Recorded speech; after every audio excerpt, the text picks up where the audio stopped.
El Evangelio está tomado, entonces, como les decía, del libro de Mateo, capítulo 5, versículos del 1 al 12. Leo en el nombre del Señor. Cuando vio a las multitudes, subió a la ladera de una montaña y se sentó. Sus discípulos se le acercaron, y tomando él la palabra, comenzó a enseñarles, diciendo: Dichosos los pobres en espíritu, porque el reino de los cielos les pertenece. Dichosos los que lloran, porque serán consolados. Dichosos los humildes, porque recibirán la tierra como herencia. Dichosos los que tienen hambre y sed de justicia, porque serán saciados. Dichosos los compasivos, porque serán tratados con compasión. Dichosos los de corazón limpio, porque ellos verán a Dios. Dichosos los que trabajan por la paz, porque serán llamados hijos de Dios. Dichosos los perseguidos por causa de justicia, porque el reino de los cielos les pertenece.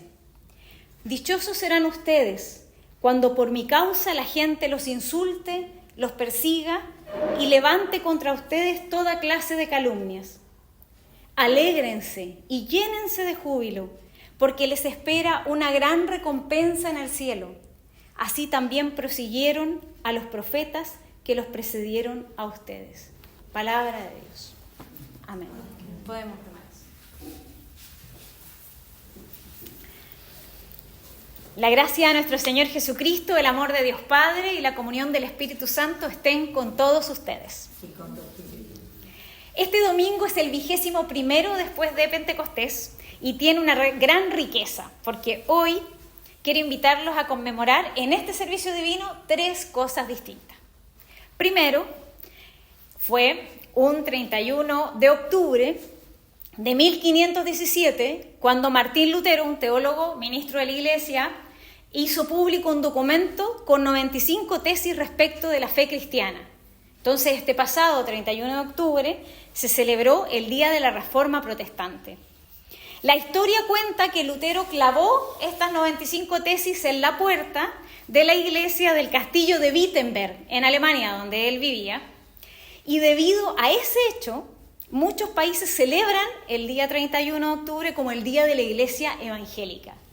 Es decir, si bien es cierto, esta iglesia, como todas las otras iglesias evangélicas, no nacieron en 1517, sino que vienen en los tiempos de los apóstoles, pero en 1517 el Espíritu Santo usó a Martín Lutero para que hubiese, digamos, el surgimiento de la iglesia evangélica, lo que es una bendición. En segundo lugar, el día de ayer, 1 de noviembre, se celebró en el calendario de la iglesia la fiesta de todos los santos. Y en la iglesia cristiana primitiva, esta fiesta de todos los santos se comenzó a celebrar en ese momento del año, especialmente para recordar a los mártires de la iglesia, quienes habían muerto por su fe. En la iglesia de los primeros siglos eso era muy común. Lamentablemente en la actualidad también pasa, solo que lo sabemos menos, ocurre más lejos de nosotros, de Uruguay, pero sí ocurre. Hay personas que están muriendo por su fe actualmente. Y bueno, y en el fondo, ¿qué es lo que pasa? Que nosotros en la actualidad recordamos también en ese momento no solo a los santos, a las personas que en el fondo el ser santo significa estar apartado, ser apartado por Dios para algo específico, para una labor específica. Y no solo recordamos nosotros a las personas, nosotros hermanos, ¿cierto?, que podemos decirnos que somos apartados por Dios para hacer distintas cosas de acuerdo a nuestra vocación, sino que también recordamos a quienes ya han fallecido, a quienes muchas veces extrañamos, porque son los santos en el cielo, y que nos hacen falta, a quienes nos han precedido, porque ya fallecieron. Y nuestro tercer motivo de celebración de hoy, que es un motivo que nos tiene que traer mucho gozo porque se relaciona con esto de recordar a quienes ya han fallecido, es que, como todos los domingos, hoy celebramos la resurrección. Es decir, nuestro Señor Jesucristo, con su muerte y su resurrección, te regala a ti el perdón de los pecados y la vida eterna. Es un regalo que te da Cristo a ti. Por ello, a medida que pasan los años, a medida que tu vida pasa, tú ya no tienes la muerte delante tuyo como un destino final, sino que ya la has dejado atrás. Y lo que tienes para el frente lo que te me prometió Cristo en tu bautismo es la vida eterna. Por lo tanto, la muerte no está delante tuyo, ya está atrás. Cristo ya venció eso. Y además, como iglesia, como comunidad, nosotros renovamos esas promesas que Cristo hizo en tu bautismo cada domingo. ¿Cuándo? Cuando escuchamos la palabra de Dios y cuando compartimos la cena del Señor. Entonces vamos a la reflexión de hoy y así aprovechamos de alcanzar el objetivo que tuvo Lutero al clavar esas tesis, que es volver a colocar a la palabra de Dios en el centro de la vida cristiana y de la vida de la iglesia. Oremos entonces. Dios Todopoderoso, te damos gracias por tu palabra, por tu ley y por tu evangelio. Permíteme expresarme de manera clara y coloca sabiduría en mis palabras. Santo Dios, danos oídos para tu palabra y llévala a nuestro corazón para que haga fe en nosotros, para que nos edifique, para que dé frutos y seamos salvados. Por nuestro Señor Jesucristo. Amén. Bueno, la lectura que acabamos de escuchar del Evangelio según Mateo nos trae una de las situaciones de la vida de Jesús quizás más famosa, más conocida. Quizás tú no la conoces, pero es bastante importante. Para explicarlo en pocas palabras, podríamos decir que es el momento en que Jesús comienza oficialmente una nueva etapa en su trabajo, en su ministerio, que es su primer sermón masivo, podríamos, su primer mensaje masivo a muchas personas. Antes de ese sermón, Jesús había llamado a los 12 apóstoles para que lo siguieran, para que fueran sus aprendices, ¿no? Para que fueran sus discípulos, y también había realizado milagros sanando a distintas personas. Y ya era famoso por ello en la región de Galilea. Y de hecho las personas ya lo buscaban para que Él los sanara. Ya lo andaban detrás de Él, sabían que Él los podía sanar. Entonces, cuando Jesús en ese momento estaba con sus 12 apóstoles y con otras personas que también eran sus discípulos, ¿cierto? Sus aprendices, y estando también rodeado por una gran multitud, dice la lectura, Jesús comienza a hablarles con esto que acabamos de escuchar, que son comúnmente conocidas como las bienaventuranzas. Y el texto dice que Jesús ve a esas multitudes, sube a la ladera de una montaña y se sienta. Y sus discípulos se acercan a Él y Él toma la palabra para hablarles, para enseñarles. Pongamos atención en las acciones que hace Jesús. Lo primero que hace Jesús es que ve. Él ve, observa, ¿cierto?, a esta multitud. Jesús ve a la gente. ¿Pero qué significa eso? Significa que Jesús ve nuestro mundo, que Jesús ve el sufrimiento de nuestra sociedad, que Jesús percibe y comprende las dificultades cotidianas de esas personas y de nuestra ciudad también ahora. Y significa que Jesús te ve a ti en tu vida, con tu realidad, con tus dificultades y con tus logros.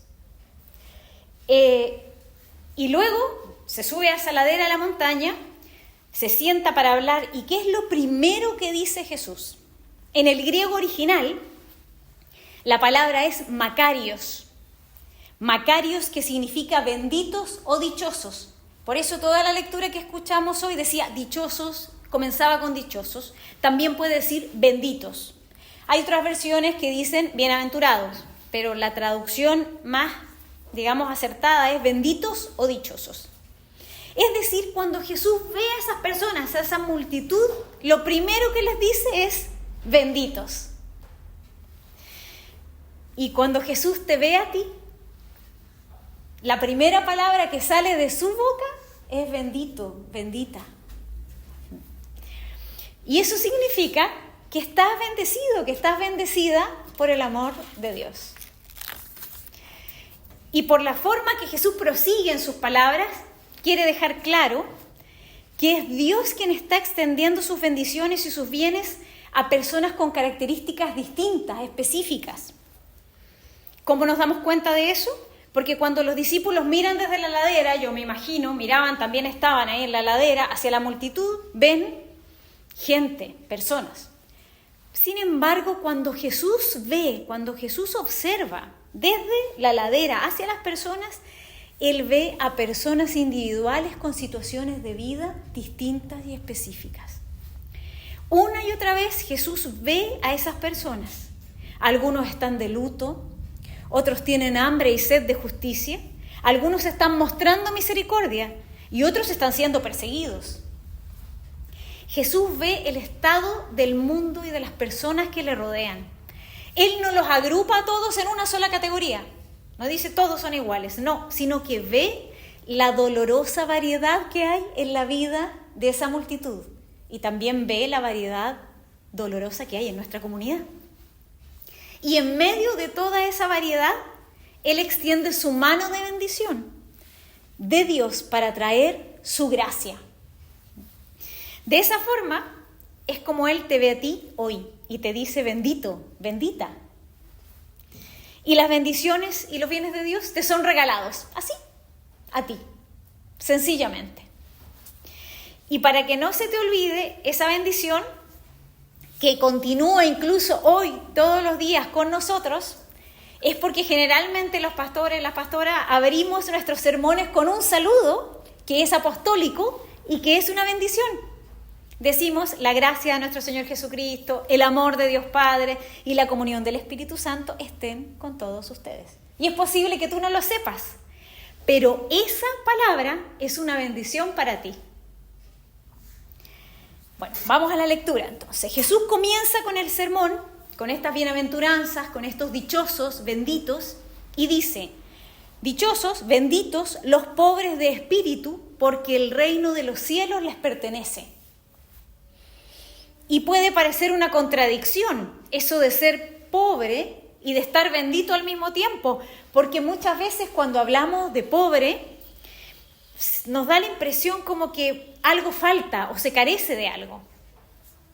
Y te habrás dado cuenta que en la medida en que escuchábamos todas estas bienaventuranzas, nos vamos sintiendo quizás un poco inadecuados porque quizás no logramos cumplir con esos parámetros o esos estándares exigentes de ser humildes, de ser compasivos, de tener un corazón limpio.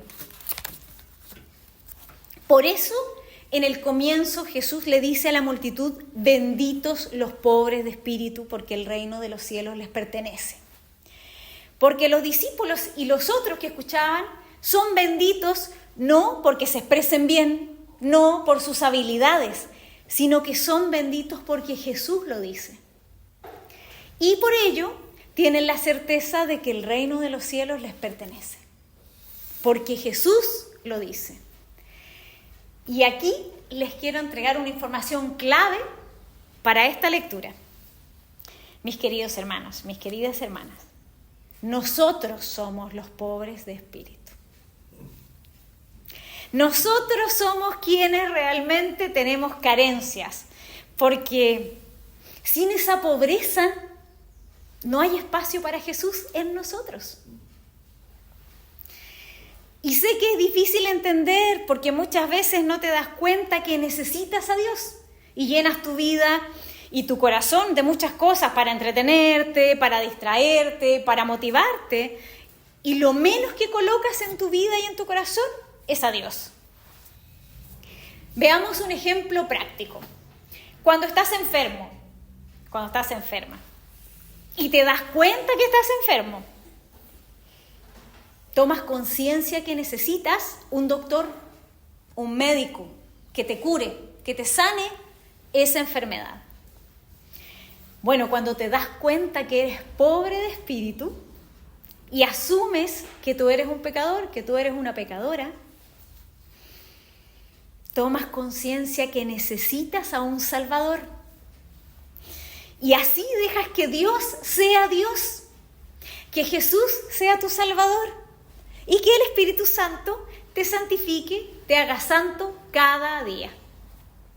Ahora, lo más maravilloso de este versículo, al igual que otro versículo que escuchamos, cuando Jesús dice: benditos los perseguidos por causa de la justicia, porque el reino de los cielos les pertenece, es que Jesús habla en tiempo presente, no en futuro.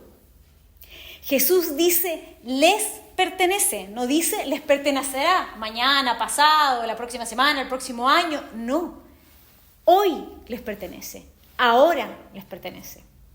Y Jesús, al hablar de esa forma, está mostrando que allí, cuando Él estaba rodeado de sus apóstoles, de esta multitud, estaba presente el reino de los cielos, porque ellos tienen a Jesús allí.